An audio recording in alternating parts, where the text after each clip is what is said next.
And welcome back. Yeah, Devin, it's going to be some colder temps next week. Yeah, definitely. Good for those ice fishers, and definitely good for getting that ice castle built. Definitely excited to see it once they're done. Oh, yes. But this morning, we're feeling thirsty for Fish Fry Friday, and it has us looking for a hydrating drink, perhaps. So for today's On Our Mind, we're asking, if you had a magic faucet in your home that could dispense anything, what would you choose for it to dispense? Oh, goodness gracious. There's so many options that you could pick. So I will start with you.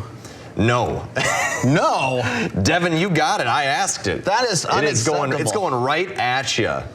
Oh, man, that is just so not fair. Because I'm going back and forth between a couple drinks right now. But you know what? I'm going to go with the healthier option, milk. Really? What kind of milk are we talking here? What I usually drink, 2%. 2%. All right. Well, so I went with my gut reaction was because Case Kramer asked me this morning, so it was a Case Kramer question, and I said chocolate milk instantly because I was like, that sounds great. And I told Kramer, I was like, hey, I bet Devin's going to say chocolate milk as well, but you didn't. You went with 2% white milk. So I was a little bit off on that. Well, one. I can always get some chocolate syrup and mix it in and everything. I love a good chocolate milk too. But I thought you'd say coffee because I always see it with your coffee mug.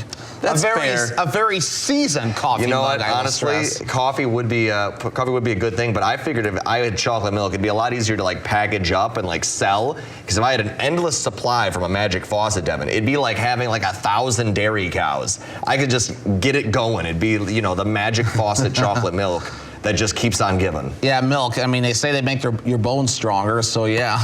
It could be. But Case Kramer, our director behind the scenes, he suggested some sort of liquid gold. So he wanted melted. He said it again in our ears? One more time. Aqua Regia. Aqua Regia? I've never heard of that. And I guess it's a liquid gold, and then if it, you know, solidifies at some point somehow, it just turns into gold. So I guess he was thinking a little outside the box this morning. You know what? And for thinking outside the box, I haven't done this in a while. I'm throwing a flag on Case Kramer for a personal foul, unnecessary roughness, because he did it against us for going outside the box. So that's a 15-yard penalty.